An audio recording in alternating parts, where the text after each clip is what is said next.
After an exhaustive 4-day operation to locate the remains of 30-year-old Marshall Marwein, who was trapped in a blaze-ravaged garbage pile at Mawlai Marten, workers from the Municipal Board, Shillong, and the search and rescue team successfully recovered his dismembered body around 4:30 p.m. on the 6th of February 2024.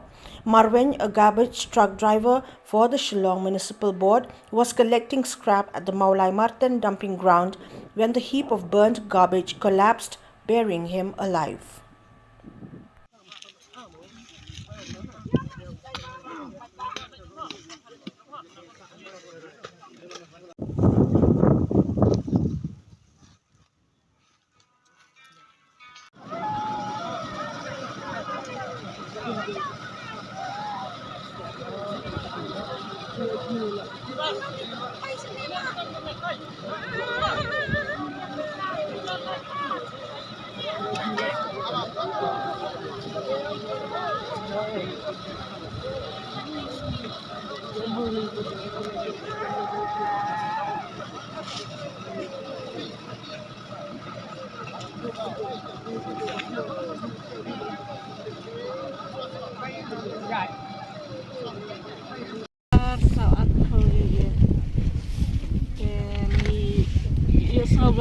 Last time la sini siap pergi sini Shillong, ibai last time Shillong layo kakak, jangan marek kan cat kita sangat ni jisbila hon ni, raja su, bang sangat ada ni asal nama buan, jangan marek kan hajan sangat, siap lalang kenteng sangat, siap marek peta kakak, berat berpura. Bila orang yang hajan kakak perang udai lah itu kakak betul.